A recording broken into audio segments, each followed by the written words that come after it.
Coba. Hormat kepada bendera merah putih, sungkaman dengan orang tua, itu akhlak. Itu juga yang dipertontonkan guru Profesor Dr. Nasaruddin Umar ketika dia mencium Paus Paulus. Itu akhlak, bukan tauhid. Rasulullah setiap pagi datang ke pasar, mengantar makanan, kadang-kadang membeli makanan di pasar, kemudian dia menyuapi Yahudi yang buta di pasar. Kadang-kala dia mengunyah makanan sampai halus, kemudian dia suapi orang Yahudi yang buta. Tapi setiap disuapi selalu mencaci Muhammad. Dia mengatakan, saya wasiatkan kepadamu anak muda, jangan pernah mendekati Muhammad karena dia penyihir dan bahaya kalau kau bersamanya. Tapi yang dia menyuapi itu adalah Rasulullah. Dan sampai meninggal Rasulullah, dia tidak tahu bahwa yang menyuapinya adalah Rasulullah. Itu akhlaknya Rasulullah. Karena Nabi bukan rahmatan lil muttaqin, bukan rahmatan lil muslimin, bukan rahmatan lil mu'minin, tapi dia adalah rahmatan lil alamin. Maka umat Muhammad harus berfungsi sebagai rahmatan lil alamin, bukan rahmatan lil muttaqin.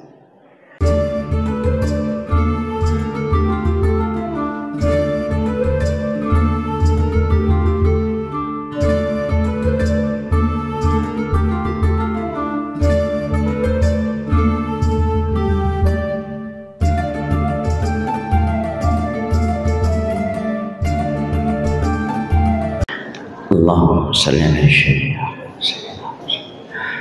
Bismillahirrahmanirrahim. Assalamualaikum warahmatullahi wabarakatuh.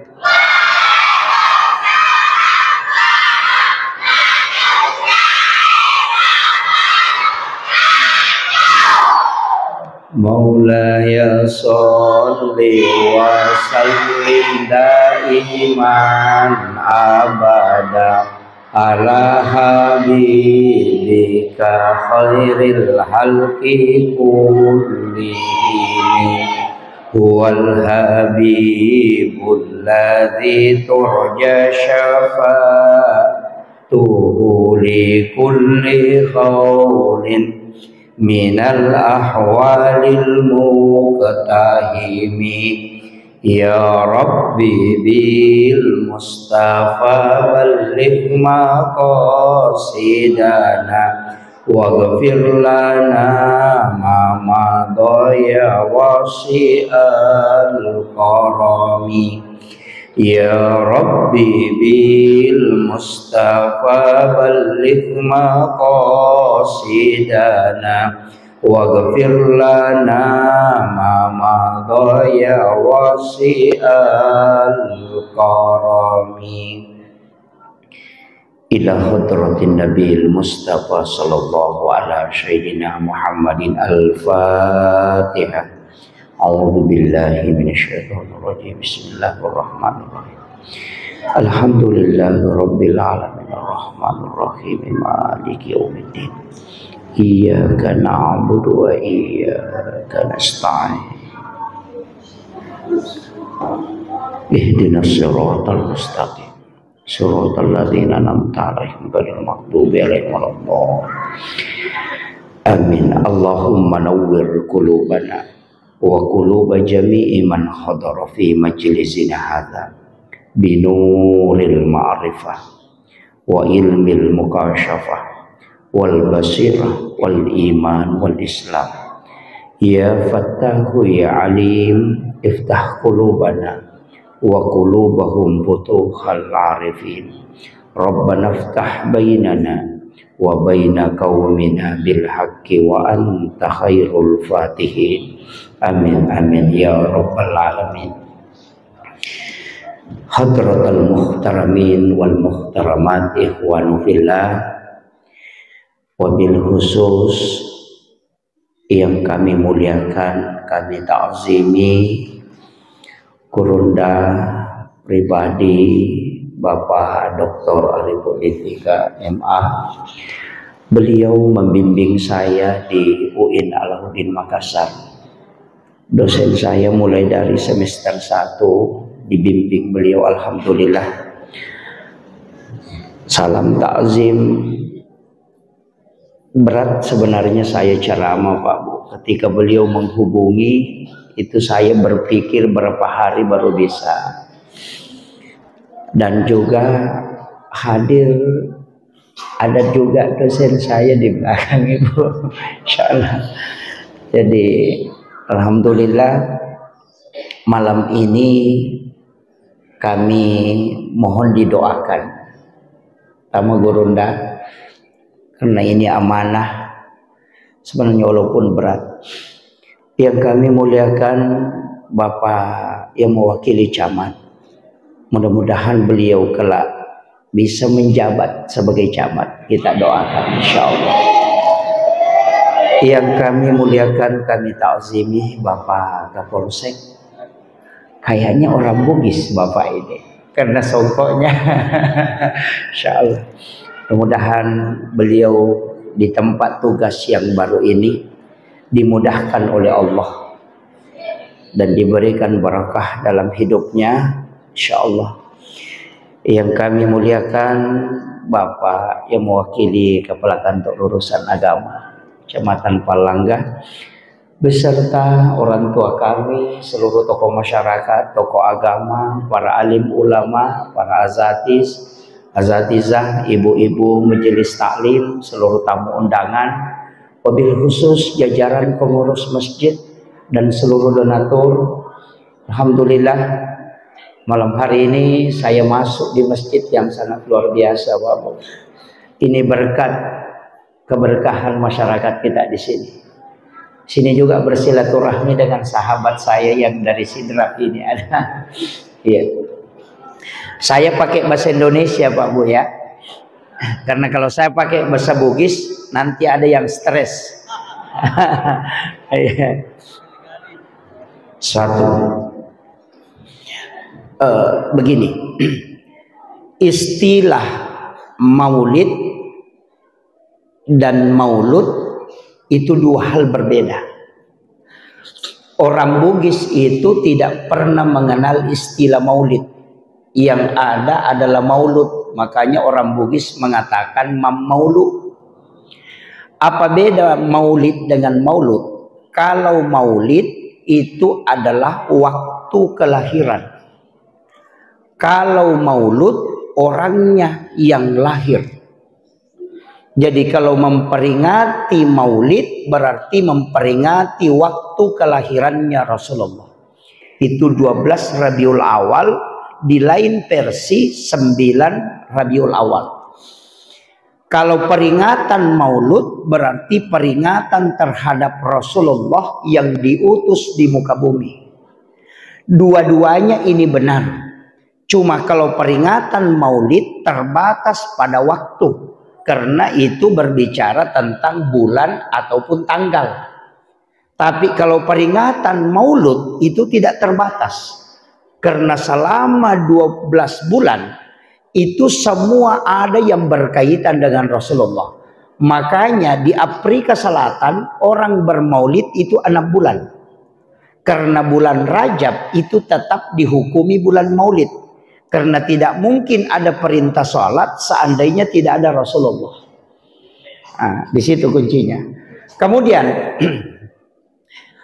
sebenarnya begini, kenapa Rasulullah yang diperingati kelahirannya?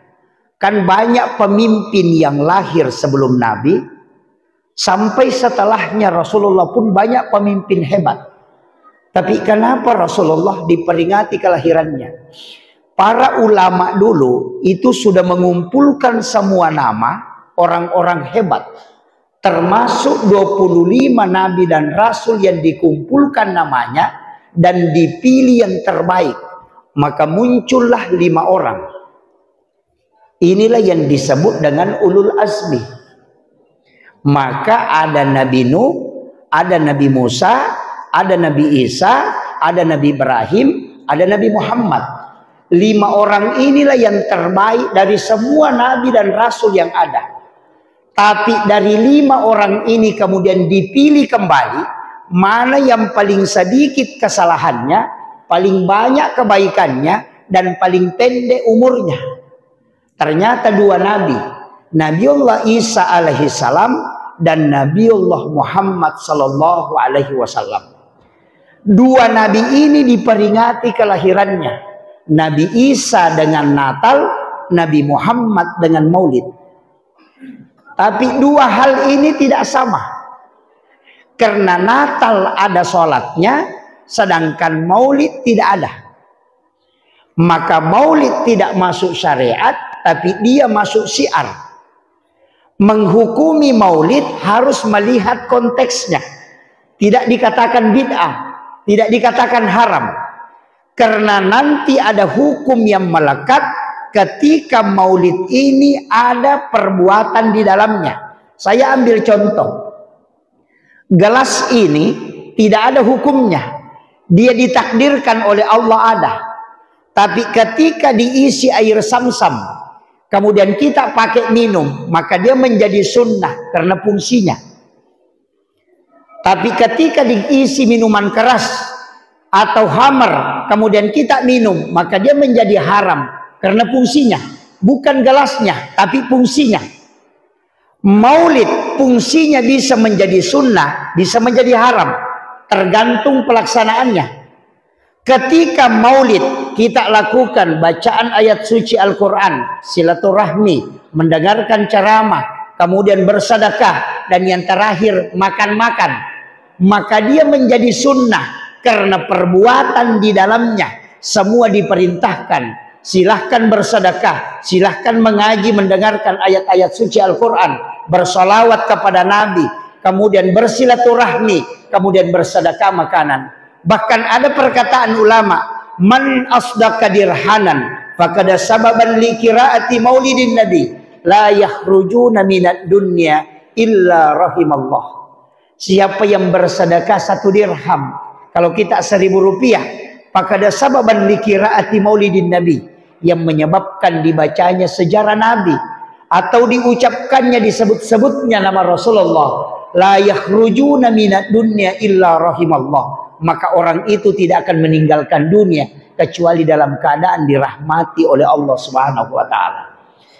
Makanya Maulid bisa menjadi haram kalau orang berebut makanan, kemudian makanan diinjak-injak, maka itu menjadi haram karena perbuatannya. Tapi ketika datang mendengarkan ceramah, kemudian kita membagikan sedekah kepada umat, kepada masyarakat, kepada jamaah, maka itu menjadi sunnah karena perbuatannya. Maka Maulid tidak bisa dihukumi haram kalau kita tidak melihat apa perbuatan di dalamnya. Maka Gurunda sangat luar biasa, sudah men-setting di belakang, disimpan dulu, jangan dikasih lihat. Tapi apapun yang ditempelkan ke Rasulullah pasti mulia dan orang akan berebut. Peringatan Maulid dan peringatan Isra Mi'raj tidak bisa sama. Jumlah jamaah yang datang pun tidak bisa. Biar kita mengundang keliling agak berat. Kenapa? Karena perintah sholat datang setelah adanya Rasulullah. Dan semua yang ditempelkan ke Nabi itu pasti mulia. Saya ingin kasih sedikit kekhususan yang kadang orang melihat dari sisi terbalik. Begini, dalam pandangan hakikat, artinya ulama tasawuf, saya tidak bicara fikih ya, kita lari sedikit ke tasawuf. Dalam pandangan hakikat, Hajar Aswad itu adalah batu dari surga. Sebenarnya batu itu tidak mulia. Hajar Aswad itu sebenarnya tidak mulia. Seandainya Nabi tidak pernah menciumnya. Semua orang yang melaksanakan ibadah haji dan umrah, ketika dia tawaf, dia singgah mencium Hajar Aswad. Seandainya Nabi tidak pernah menciumnya, maka tidak ada jamaah haji dan umrah mencium Hajar Aswad. Jadi Hajar Aswad itu mulia karena Rasulullah pernah menciumnya. Yang kedua, air Samsam itu bisa menjadi syifa, bisa menjadi obat dan mengenyangkan ketika kita minum. Tapi itu karena pernah menyentuh kalbunya Rasulullah. Makanya ketika Nabi ingin diisra mi'rajkan, Nabi dibelah dadanya, kemudian diambil jantungnya. Biasa penceramah menggunakan kalimat dibersihkan. Saya tidak sepakat. Karena hatinya Nabi tidak pernah kotor. Sungguh sangat suci kalbunya Rasulullah.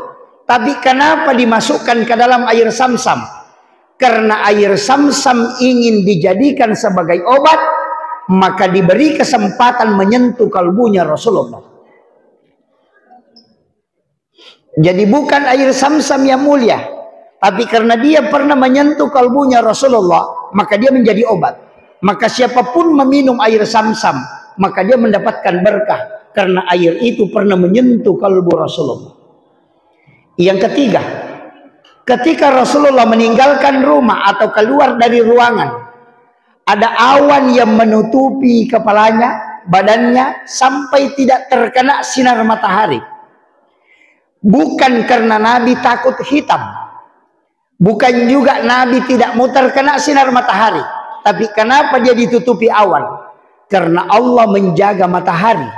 Bila mana sinar matahari tembus ke tubuhnya Rasulullah, maka matahari akan hancur. Karena dia dikalahkan oleh nurnya Muhammad. Maka di saat itu setiap dia keluar, Allah akan memerintahkan malaikat menutupi supaya matahari tidak hancur. Itulah kemuliaan Rasulullah. Yang keempat, kenapa Rasulullah mengislamkan jin karimnya? Tidak ada nabi dan rasul yang mengislamkan jin karimnya kecuali Rasulullah. Nabiullah Isa, Nabi Musa yang bisa memerintah jin pun Nabi Sulaiman tidak bisa mengislamkan jin karimnya. Tapi Rasulullah satu-satunya manusia yang bisa mengislamkan jin karimnya. Itu karena tidak ada bayangannya Rasulullah. Karena isi bayangan itu adalah jin karim. Dan diislamkan oleh Rasulullah. Makanya Nabi tidak punya bayangan. Supaya orang tidak pernah menginjak Rasulullah dengan bayangannya. Makanya Rasulullah mengatakan, siapa yang bermimpi melihat aku, maka itu pasti aku. Karena jin karimku pun aku sudah islamkan. Tidak ada jin yang bisa menyerupai wajah. Makanya kalau kita kaji dalam pintu-pintu ilmu tasawuf, bagaimana hakikat Rasulullah, itu sungguh sangat luar biasa, Pak. Cuma kadang-kadang kita berat membahasakan. Karena sebenarnya begini, di dalam Al-Quran itu kan disebutkan, qad ja'akum minallahi nurun wa kitabun mubin. Ini ayat. Qad ja'akum minallahi, telah datang dari Tuhanmu, nurun, cahaya. Itu disebut nurun Muhammad. Baru wa kitabun mubin, dan kitab yang menerangkan. Al-Quran, Taurat, Injil, Zabur itu belakangan.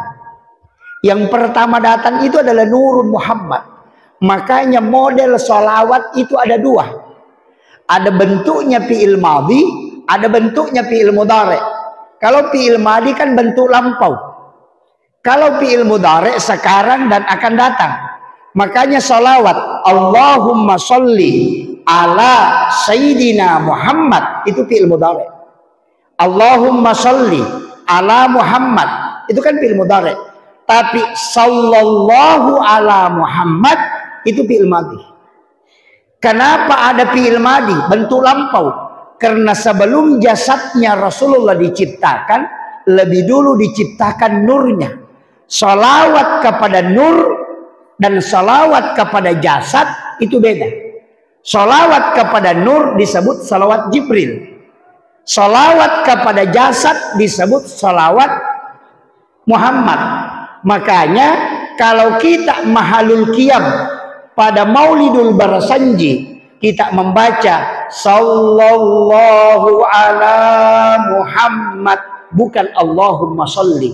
Karena yang kita sholawati bukan jasadnya, tapi nurnya Rasulullah.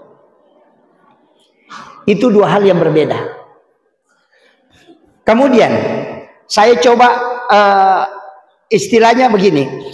Ulama dulu itu dia punya kajian ilmu terbagi, tasawuf dan hikmah. Itu kan dua hal berbeda, Pak. Kalau ilmu tasawuf itu ilmu akhlak, adab. Kalau ilmu hikmah itu hakikat dari perintah dan larangan. Makanya ilmu itu hikmah, hikmah juga ilmu. Kan begitu. Nanti kan ada bagiannya.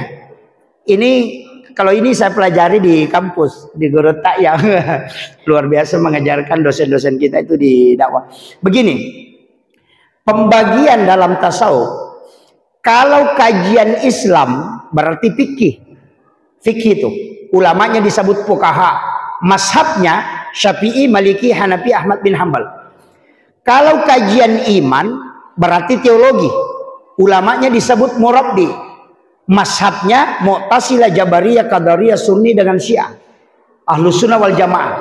Naik satu tingkat kajian ihsan, jadi Islam, iman, ihsan. Kalau kajian ihsan ulamanya disebut mursyid, mazhabnya disitulah ada Khalwatiyah Sammam, Khalwatiyah Yusufiyah, Saktari, Qadiriyah, kemudian Naksabandiyah dan lain-lain. Makanya kalau kita mau khusyuk dalam sholat, lari ke tasawuf, karena tasawuf yang mengajarkan kalbu. Kalau mau tahu sah atau tidaknya sholat, lari ke fikih, bertanya ke fuqaha. Tapi kalau mau mengenal siapa yang disembah, bertanya ke murabbi, guru teologi. Beda, Pak. Standar hukum fikih sah atau tidak, standar tauhid mengenal atau tidak, standar tasawuf takzim atau tidak. Makanya ulama sufi mengatakan wudu ketika engkau sudah pakai berbohong, kau tidak boleh pakai sholat karena itu sudah kotor. Itu standar takzim. Kalau fikih tidak masalah, kau berbohong 100 kali tetap masih bisa dipakai, kan begitu. Makanya ketika kajian tasawuf turun ke fikih itu rancu, atau fikih ditarik ke tasawuf itu fatal, Pak. Makanya ada kemarin yang buat statement hormat kepada bendera merah putih musyrik, karena menyembah itu sebagai hormat itu menyembah. Itu takzim, contoh akhlak dibawa ke tauhid. Coba. Hormat kepada bendera merah putih, sungkaman dengan orang tua, itu akhlak. Itu juga yang dipertontonkan guru Profesor Dr. Nasaruddin Umar ketika dia mencium Paus Paulus. Itu akhlak, bukan tauhid. Rasulullah setiap pagi datang ke pasar, mengantar makanan, kadang-kadang membeli makanan di pasar, kemudian dia menyuapi Yahudi yang buta di pasar. Kadang-kala dia mengunyah makanan sampai halus, kemudian dia suapi orang Yahudi yang buta. Tapi setiap disuapi selalu mencaci Muhammad. Dia mengatakan, saya wasiatkan kepadamu anak muda, jangan pernah mendekati Muhammad karena dia penyihir dan bahaya kalau kau bersamanya. Tapi yang dia menyuapi itu adalah Rasulullah, dan sampai meninggal Rasulullah dia tidak tahu bahwa yang menyuapinya adalah Rasulullah. Itu akhlaknya Rasulullah. Karena Nabi bukan rahmatan lil muttaqin, bukan rahmatan lil muslimin, bukan rahmatan lil mukminin, tapi dia adalah rahmatan lil alamin.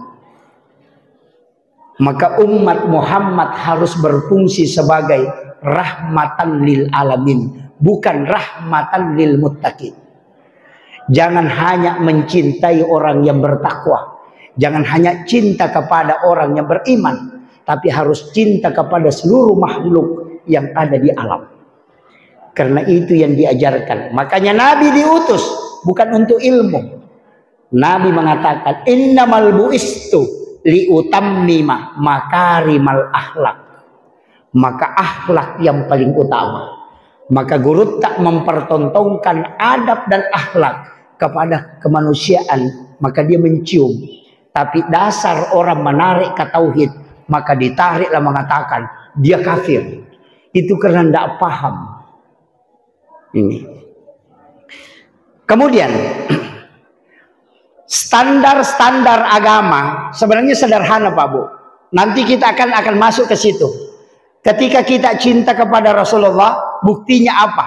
Kan? Orang yang mencinta itu kan selalu menyebut. Kan? Orang cinta Allah ketika disebut namanya pasti bergetar hatinya. Kan gitu. Wa idza dzukirallahu wajilat qulubuhum. Ketika disebut nama Allah bergetar kalbunya. Tidak usah terlalu jauh. Ini semua Pak pernah semua anak muda. Ibu-ibu di belakang pernah jadi gadis lah. Waktunya masih SMA. Kalau ada anak muda paling disayang, baru disebut namanya langsung, si Anu. Kan biasa begitu. Yang anak muda kalau ada gadis sangat dia suka, baru disebut namanya, si Anu. Begitu juga ketika orang menyebut nama Allah dan Rasulnya. Ketika dia cinta pasti ada getaran. Maka ketika ada getaran berbunyi ketika kita Allah, Allah, Allah, kemudian ada getaran kalbu, berarti kita sudah cinta. Tapi ketika belum ada, berarti belum beriman, baru berislam. Ini sederhana Pak, tapi berat. Kemudian saya masuk sedikit ke hakikat sholawat tadi.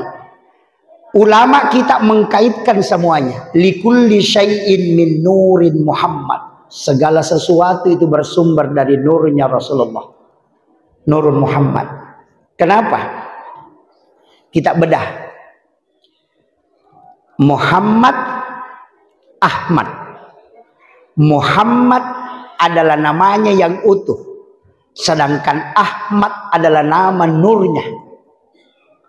Jadi kalau mengatakan Ahmad berarti dia adalah nurnya. Kalau Muhammad berarti orangnya. Coba kita lihat. Salat ketika berdiri itu simbol huruf alif. Ketika orang ruku itu simbol huruf H. Ketika orang sujud itu simbol huruf mim. Ketika orang duduk itu simbol huruf dal. Makanya alif, ha, mim, dal. Tulisannya Ahmad. Itu baru simbol. Kepala ini kan bundar. Itu huruf mim. Dada ini rongga. Makanya huruf H. Kemudian pinggul ini huruf mim. Kaki huruf dal. Maka tulisannya Muhammad. Coba. Tangan saja Pak. Ini huruf alif. Lam, lam, ha. Makanya Allahu. Garis kecil di tangan. Ini angka 8. Ini angka 1. Yang di sebelah angka 8, angka 1. 1, 18. 1, 81. 18 tambah 81 itu 99. Ditutup lapas asma Allah, lafzul jalalah pas 100. Maka ketika takbir itu yang diangkat. Kenapa? Karena tidak ada asma yang tidak diangkat ketika orang membesarkan Allah. Tapi saya tidak masuk ke situ, nanti stres. saya ambil yang simpelnya aja. Unsur penciptaan kita kan dari 4 unsur. Unsur api, angin, tanah, dengan air. Api sifatnya berdiri berarti huruf alif. Angin sifatnya ruku berarti huruf H. Tanah sifatnya sujud berarti huruf mim. Air sifatnya duduk berarti huruf dal. Jadi 4 unsur ini juga dari Ahmad. Mana yang lepas? Tidak ada. Itulah maknanya likulli syai'in min nurin Muhammad. Segala sesuatunya itu bersumber dari nurnya Rasulullah. Tidak ada yang lain Pak. Makanya benar kata Rasulullah, siapa yang sholat pasti aku kenali kelak di hari kemudian. Karena yang mempersatukan Ahmad dengan Muhammad hanya orang yang sholat. Ada di antara orang-orang muslim, karena akidahnya kuat, kajiannya sangat tajam, Kalbunya bisa kasyaf, tapi dia tidak sholat. Mengenal Allah luar biasa, tapi dia tidak mendirikan syariat. Saya sering mengatakan, apa bedanya dengan iblis yang kenal Allah tapi tidak sujud? Kenapa Nabi memerintahkan kita sujud? Karena satu hal yang tidak bisa dilakukan iblis adalah sujud. Dari situlah kenapa di dalam sholat itu sujudnya 2 kali. Coba. Jadi yang belajar tarekat kemudian tidak mau sholat, saya beritahu, tidak boleh lepas dari syariat. Karena inti semuanya, kalbu adalah menghadap. Tapi memang Pak, tidak semua pendekatan kepada Allah itu harus melalui zikir. Karena kadangkala zikir itu menarik kita kepada kebutuhan. Misalnya baca ya latifu supaya kaya. Kan menarik kita ke duniawi. Mesti ada tafakkur. Tidak terlepaskan oleh lidah, tapi merasakan kehadiran Allah. Itu tidak ada kebutuhan apa-apa kecuali kenikmatan. Dan mesti dilakukan dalam 24 jam. Walaupun hanya 5 menit saja. Dilakukan ketika bangun tahajud. Bertafakkurlah kepada Allah. Kenapa tafakkur lebih besar pahalanya daripada sholat? Lebih besar nilainya. Siapa yang duduk tafakkur 1 jam, itu mengalahkan sholat sunat 1000 rakaat. Coba. Jadi kita dalam 24 jam mesti ada zikir lafsiyah. Ya baca, sholawat baca semua. Tapi ada juga waktu mungkin menjelang subuh atau sesudah sholat subuh, jangan ada lafaz, jangan diucapkan oleh lisan, tapi merasakan kehadiran Allah. Wa huwa ma'akum aina ma kuntum. Dia akan bersamamu dimanapun engkau berada. Maka rasakan kehadirannya, kemudian terus tawaduk dan tunduk. Maka tidak ada lafaz, tidak ada yang kita inginkan kecuali penghambaan. Itu benar-benar karena sebagai hamba. Tidak ada embel-embelnya. Baca ini supaya utangnya lunas. Baca ini supaya arisannya naik. Supaya ada amalan kita yang tidak terikat oleh materi, tapi memang terikat oleh mahabbah ilallah. Itu penting. Jadi dibagi ya. Nanti zikir sesudah sholat ada. Kan banyak gitu Pak. Sholawat banyak. Kemudian Rasulullah minta 21 hal. Ini yang kadang membuat saya menangis Pak. 21 hal yang diminta oleh Nabi. Ada satu yang tidak dikabulkan. Tapi apa yang diminta Rasulullah? Pertama, pendekkan umurnya umatku. Coba. Nabi minta umur kita itu pendek. Jangan sama nabi-nabi terdahulu. Ada 150 tahun, 200 tahun. Apa kata Nabi? Likulli syai'in. Apa namanya? Kata Nabi? Setiap segala sesuatu ada masanya. Dan untuk umatku, masanya antara 60-70 tahun. Likulli syai'in hasabi wa hasabi ummati baina si'tina wa sab'in. Nabi minta umur kita antara 60-70. Tidak usah banyak. Kenapa? Nabi takut kalau kita berdosa terlalu lama melanggar. Bayangkan kalau ada peminum balok. Nah 300 tahun umurnya. Minimal 200 tahun minum balok. Nabi minta supaya dipendekkan. Tidak lama dihisap. Karena pendeknya umur, Nabi minta lipat gandakan kebaikannya, dosanya cukup 1. Itu pun nanti kau tulis kalau dia tidak bertaubat. Tapi ketika dia bertaubat, maka aku mohon kepadamu jadikan kebaikan.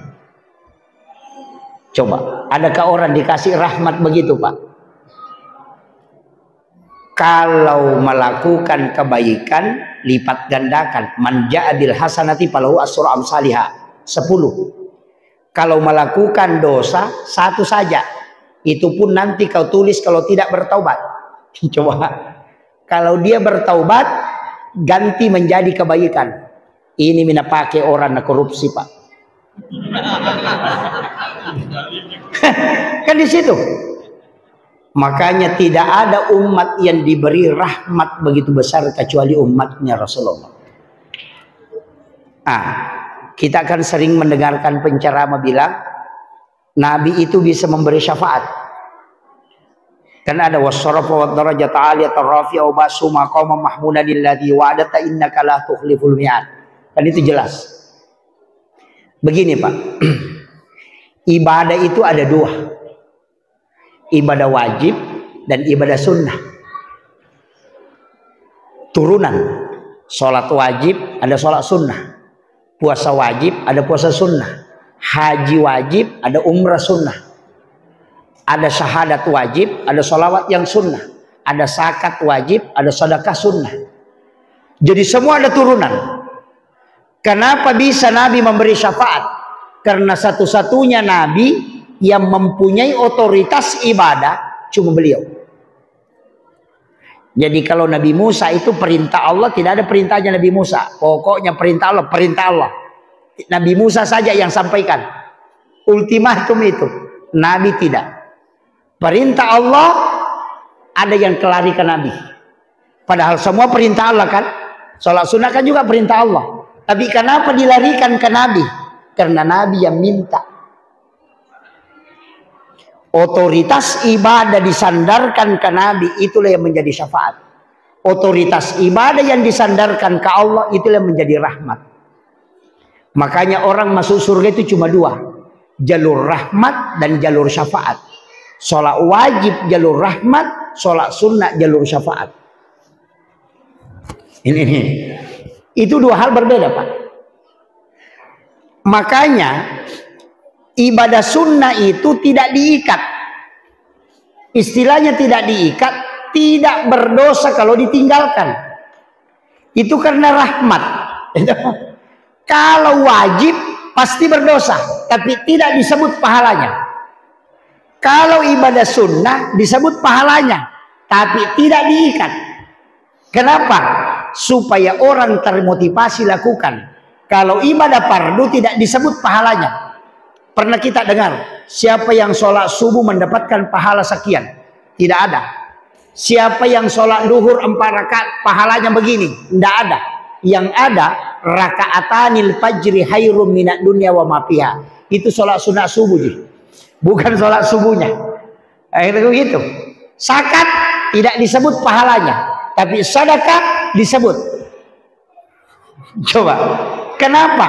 Karena jalur rahmat tidak hitung pahala. Makanya ada wanita WTS yang memberi minum kepada anjing yang kehausan, dia dimasukkan Allah ke dalam surga. Dia tidak melihat pahalanya, tapi dia melihat rahmatnya.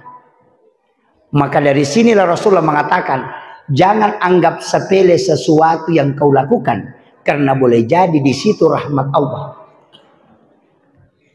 Coba. Dan hampir semua ibadah kecil itu tantangannya tidak besar. Umrah, Pak, resikonya besar. Riya. Haji resikonya riya besar. Tapi ada ibadah yang bisa dirahasiakan, tidak nampak. Ada ibadah tidak nampak. Sholat duhur tidak boleh lebih, mesti 4 rakaat. Tidak boleh ditambah. Tapi sholat sunnah mutlak boleh sampai 100 rakaat. Tidak terbatas. Jadi bisa ada sholat rahasia. Sedekah kalau zakat 2,5%, tidak bisa ditambah. Tapi kalau sedekah berapapun boleh. Makanya semua ibadah wajib siarkan, tapi ibadah sunnah usahakan sembunyi. Makanya sholat fardu dikerjakan di masjid, sholat sunnah dibawa pulang ke rumah. Coba, ya. Haji siarkan, umrah tidak usah terlalu dibuka. Ini penting saya sampaikan. Tapi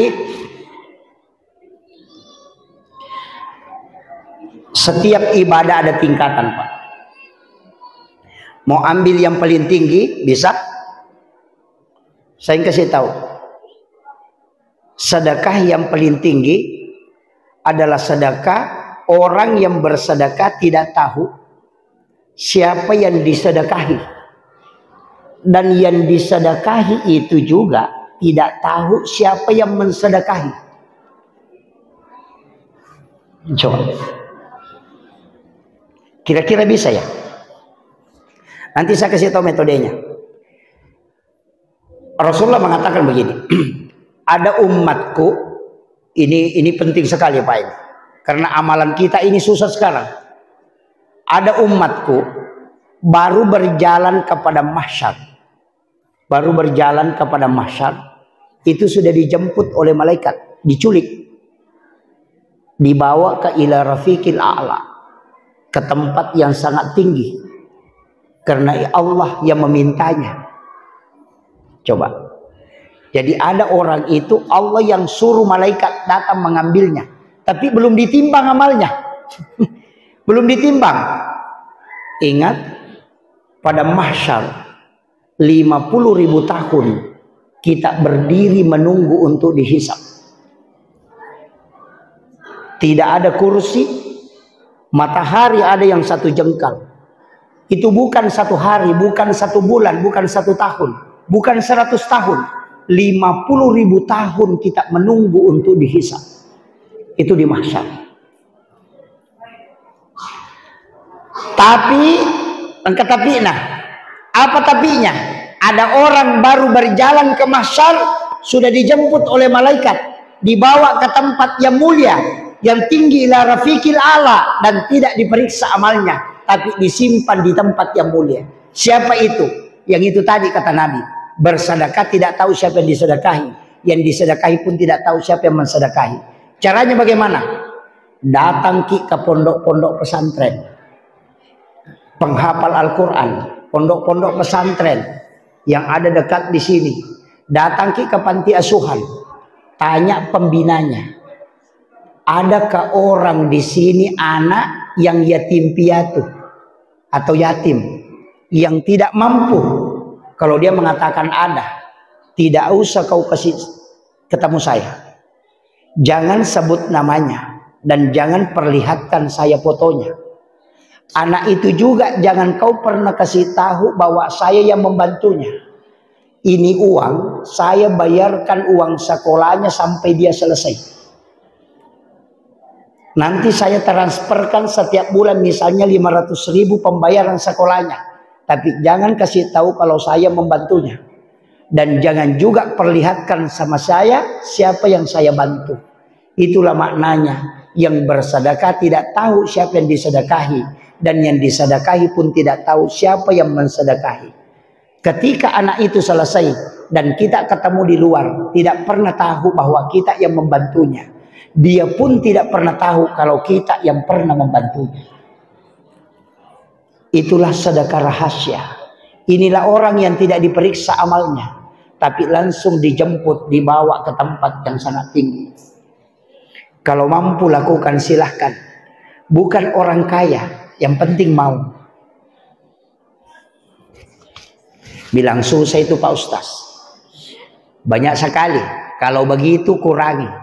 Caranya bagaimana? Kalau ada yang minta sumbangan, jangan kita yang kasih. Kasih kunci tempat uang.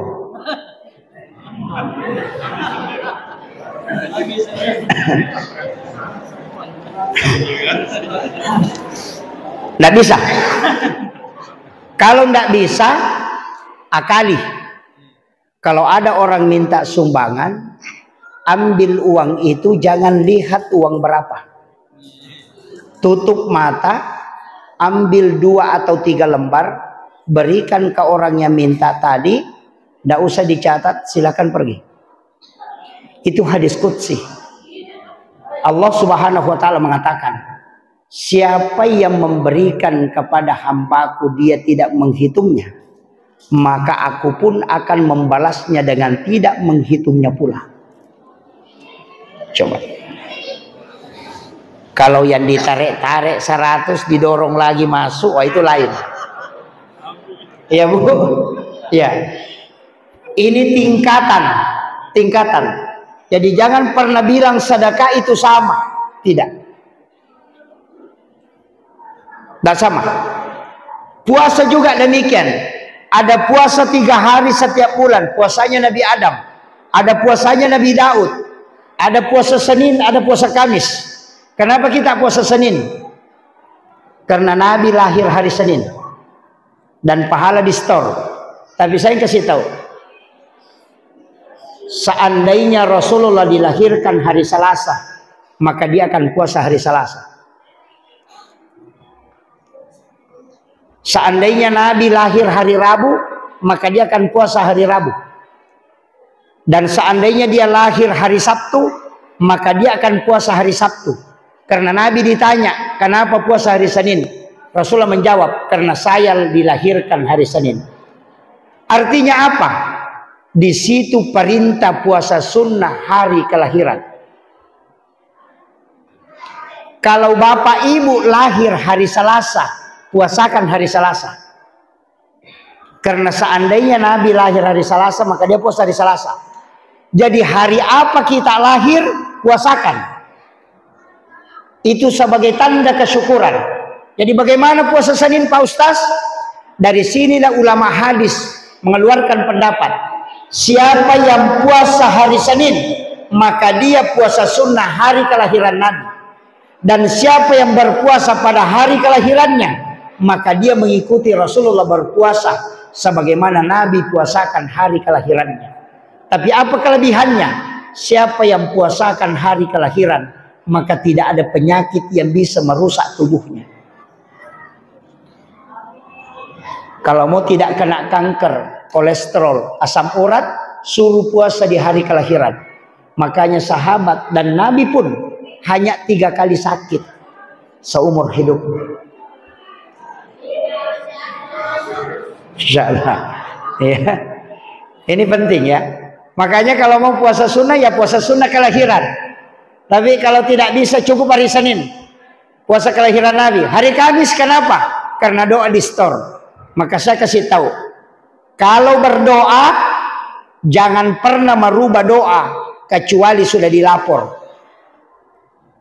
Jangan rubah doa sebelum dilapor. Banyak orang sholat subuh minta sepeda. Sholat duhur minta motor. Sholat asar minta mobil. Padahal malaikat belum lapor. Coba, kan gitu Pak.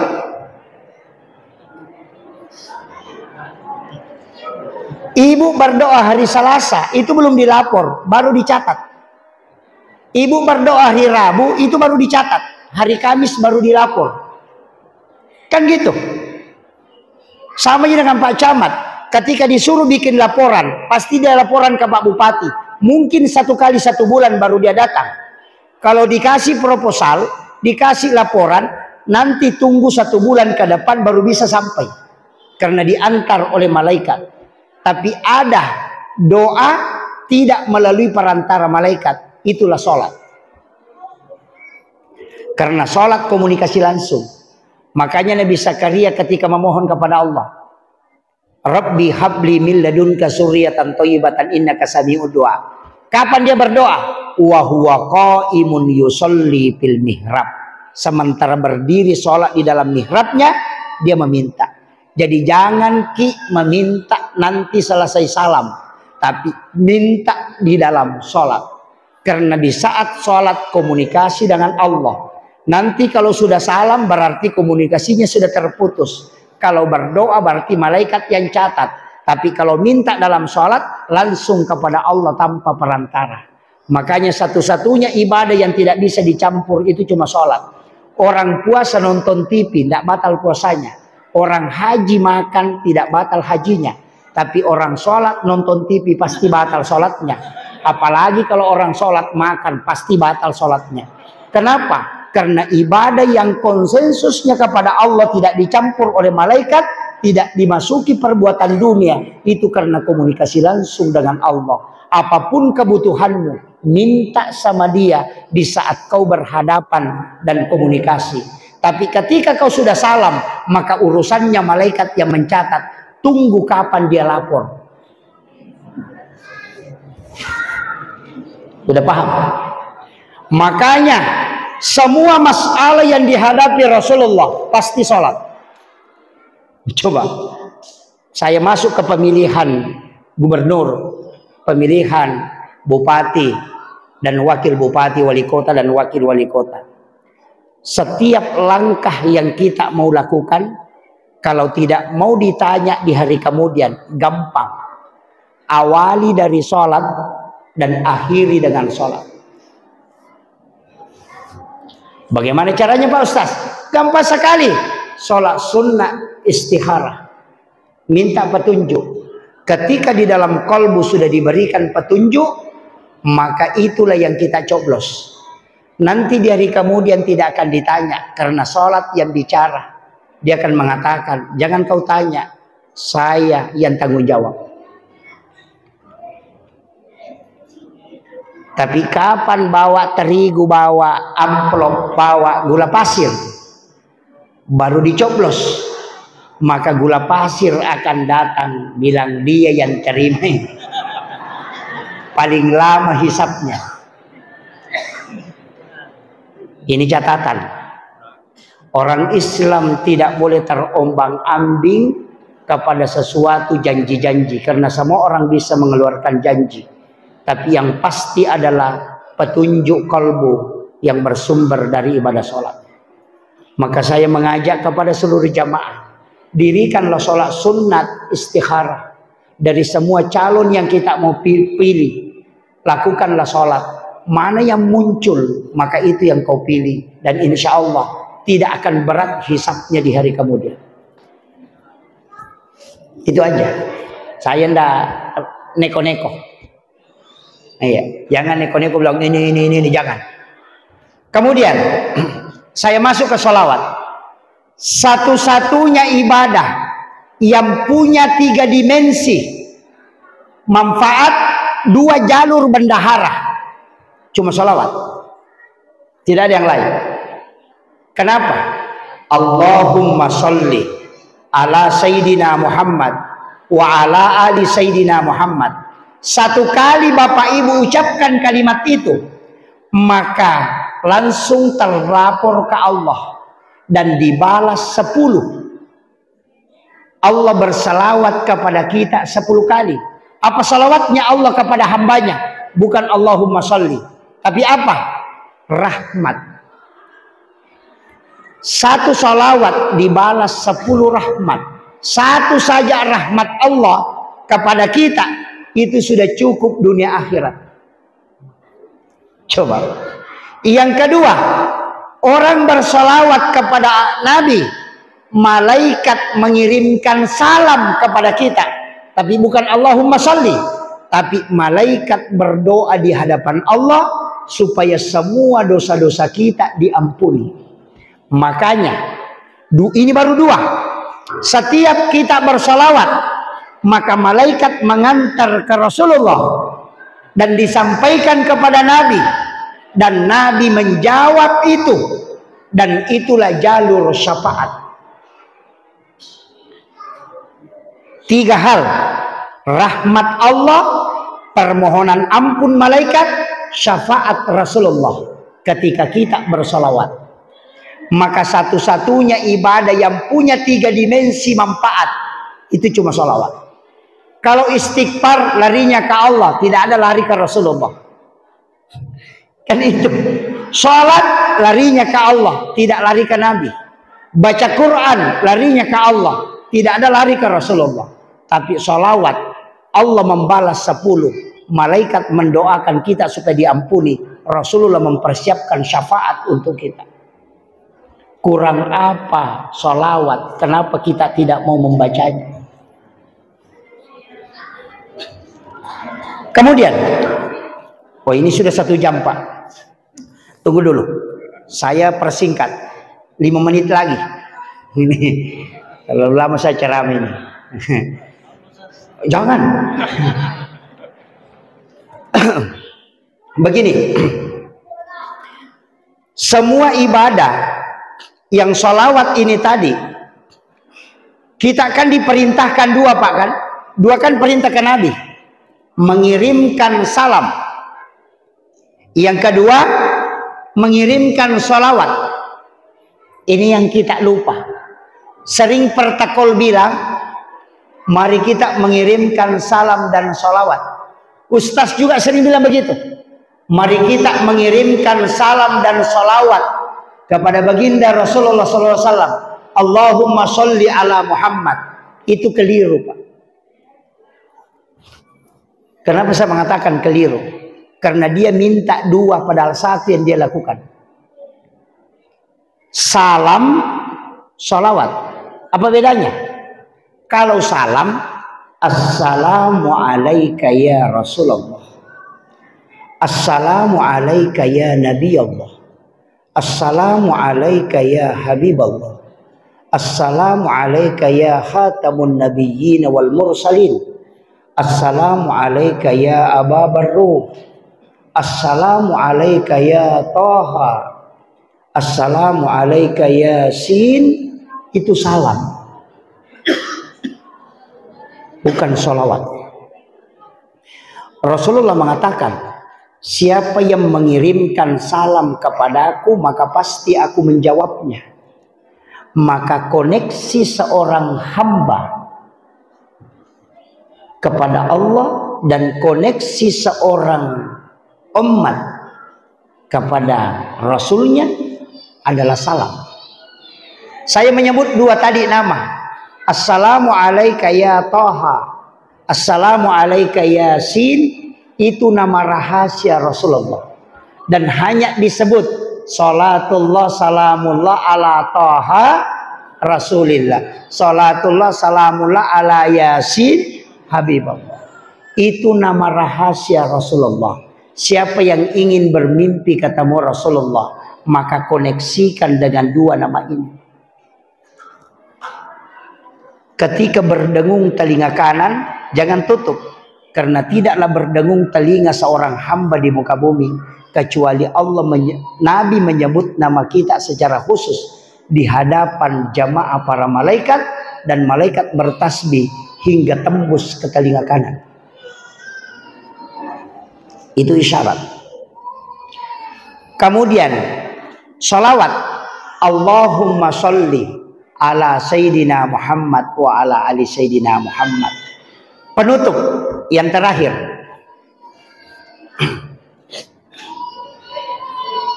saya pernah diberitahu oleh seorang mursyid tarekat, mursyid kami. Saya rahasiakan namanya. Mengatakan begini, kalau Anda sudah berumur 40 tahun dan belum pernah sekalipun bermimpi ketemu Rasulullah, maka engkau sungguh celaka. Itu pesan beliau. Saya tidak memukul rata ini. Saya protes dulu itu. Saya mengatakan itu tidak mudah. Tapi kata beliau, itu yang membuat saya sadar. Karena Rasul pernah berjanji, siapa yang pernah melihatku dalam mimpi walau hanya sekali, maka pasti dia mendapatkan syafaatku kala di yaumil akhir. Itu janji Nabi. Maka usahakan pernah bermimpi sekali ketemu Rasulullah. Dia mengatakan, kalau umurmu 40 dan belum pernah bermimpi ketemu Nabi, sungguh kau celaka. Mungkin kita protes, tapi kembali protes itu ke kita. Saya ingin kasih tahu, Pak Bupati, Pak Wali Kota tidak datang ke rumah kita. Jangan salahkan karena mungkin engkau tidak pernah mengundangnya. Kau undang satu kali dia tidak datang, undang kedua kalinya dia tidak datang, undang ketiga kalinya dia tidak datang. 40 kali kau undang, masa dia tidak datang sekali? Coba. Pertanyaan, pernahkah kita berwudu sebelum tidur menggunakan pakaian yang indah sebagaimana pakaian menjemput datangnya Rasulullah? kemudian berbaring, salami Rasulullah dengan salam tadi itu. Kemudian minta, ya Rasulullah, aku pengen melihatmu, temui aku dalam mimpi. Minta 40 malam berturut-turut. Sungguh Nabi akan datang menemuimu, karena dia cinta kepadamu dan rindu kepadamu. Tapi jangan salahkan kalau kau tidak pernah mengundangnya, karena dia tidak datang, karena engkau yang salah. Makanya ada ulama setiap malam Jumat mengundang Rasulullah, dan dia bisa melihat wajahnya Rasulullah. Kenapa? Karena dia setiap waktu mengundang Rasulullah datang dengan mengirim salam dan sholawat. Lakukan itu supaya kita bisa terkoneksi dengan Rasulullah. Akhirul kalam, wallahul muwaffiq ila aqwamit thoriq. Assalamualaikum warahmatullahi wabarakatuh.